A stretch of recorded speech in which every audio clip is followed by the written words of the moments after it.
Hey, what's going on, YouTube family and friends? Today's video, how to plant lettuce. That's right, there are several ways that you can plant it. You can go ahead and plant it in ground. You can plant it in a raised bed, but I'm going to plant it in a bucket. And a little later, I'm gonna tell you why. So let's go ahead and get right into it.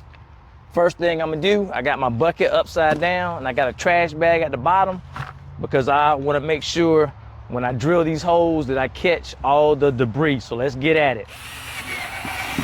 And these drainage holes are gonna make sure that water can get out at the bottom because we don't want this to get waterlogged. Now, since I got finished doing that, that was fun to do. And I don't care how many holes I put in it. I think I got about like 8 or 9, but it doesn't really matter as long as you have the drainage holes. So now I'm gonna go ahead and turn that over. And what I'm using today, I'm going to be using Black Kow. You can use whatever you would like. So I'm gonna go ahead and try to fill this up about halfway. And the reason why I'm gonna fill it up halfway is because I want to put some amendments in here so that my plants are gonna be healthy and I'm not gonna have to worry about any issues later on. So you may want to consider doing that. All right, so I just filled it in about halfway. And I'm gonna mix it up. Now I got bone meal, and I just take a handful and just throw it down in there. And I also got some blood meal. I wanna make sure that I give it every thing it needs inside. I'm gonna mix it around just like that. And then I'm gonna go back to filling this up.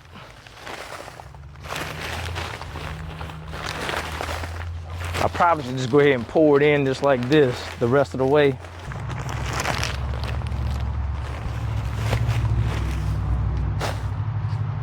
So now, once again, I'm gonna do the same thing. I'm gonna get me some bone meal as well as my blood meal and scratch it in. Now, when I plant this, when I always plant my seedlings, I always put some worm castings in the hole. This is not the worm castings that I use.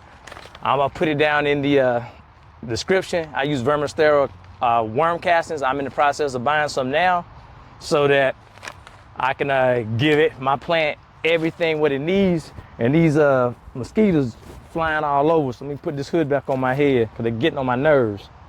But once again, I have the blood meal, and I also have the bone meal in the link below, and everything else that I use. So got that scratched in. So now what I'm gonna do is I'm gonna go ahead and take my lettuce plants, and I've already I had to water these in. They was looking kind of droopy. I said, let me get myself out here and see if I can go ahead and get these things planted. Now, if you've been watching my channel, you know that I love to use my Mycos. This is a mycorrhiza inoculant.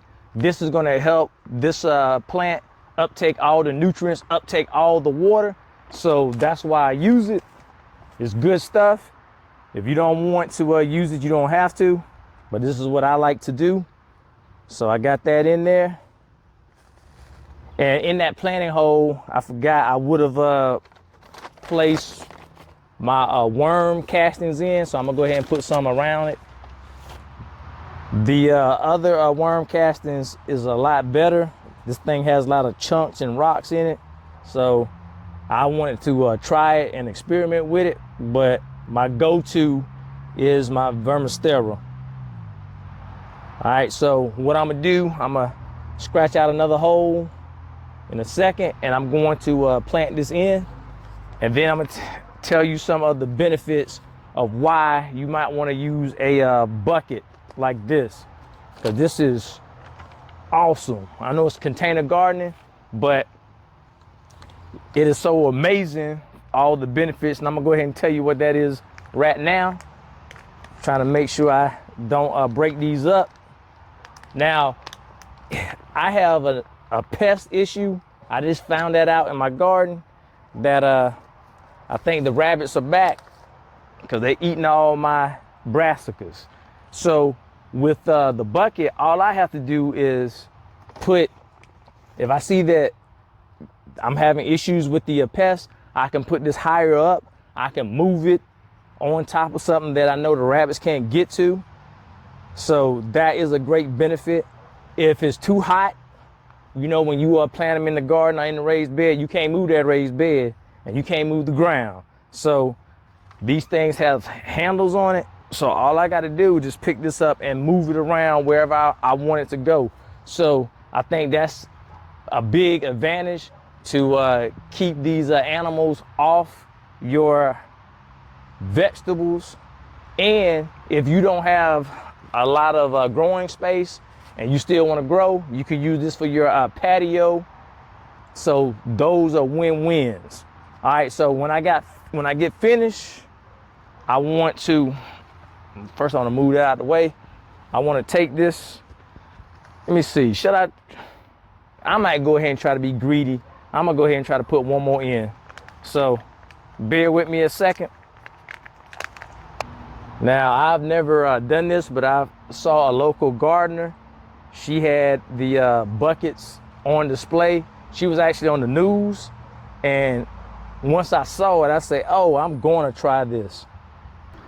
And my other reasoning behind this, if you're trying to get somebody excited about gardening, and you know, I got family members, my friends say, hey, I don't have a green thumb. I don't have one either. But I'm gonna go ahead and try to plant as much as I can and learn from my mistakes. But if you know someone that think the same way, you can give them one of these buckets. I call it the bucket of health. And they can see how easy it is to grow some plants. And this could be a gift, and you can start them to our garden. And once they see how easy it is, start them off with lettuce. That's one of the first things I started out with. And we may have people starting to garden. So that's the other reason why I think these buckets are great. So you may want to give these to someone, some of your friends who say, I can't do this, and let them know how easy it is. And they'll be growing food just like you, just like me, in no time. But the benefits of moving these plants when it's too hot, that's another big benefit of doing it this way. So let me take you over. I'm gonna bring you in close so you can see what this looks like. And then I'm gonna take you over to what I believe is the rabbits taking all my food. All right, so that's what it looks like up close. And once these things are growing larger and larger, all we're gonna do is clip and eat, clip and eat. That sounds like a plan. When you look, I know I'm having pest problems with caterpillars. I found a lot of them on here, but this right here, eating it down to the stem, I don't think that's the caterpillar. Just look at that. So I gotta come up with something to stop them from coming over here eating. And look at these little plants that I had. I hope it'll come back, but I don't know. I mean, they were just going to town on my stuff. Makes no sense. All right, now when I came out here and I saw what has been happening to my plants again, I was thinking of the summertime. You probably remember that video, when I was going through, when it was eating up my melon plants. But I decided to come on out here and keep on going. So if you were going through something like that, the pests are getting crazy, eating your stuff, just keep on pushing through. I had to do that myself. It took me hours to get out here once I saw that. All right, so, but try the buckets of health. All right, so what I want you to do is I want you to get some buckets and start growing food in it. Or you can go ahead and put it out there in your raised bed gardening, whatever you like. Get someone excited about gardening, give them a bucket and let them know how easy it is. But go ahead and plant it for them and give it as a gift. And let them know how easy it is to grow some food. And hopefully we'll have some more gardeners joining our group. All right, so this is Bear Brown. Thanks for watching my video. And if you have not subscribed, think about doing so, and I'll see you next time. If you want to wait a minute, that's cool with me too. All right, just grow something. Bye.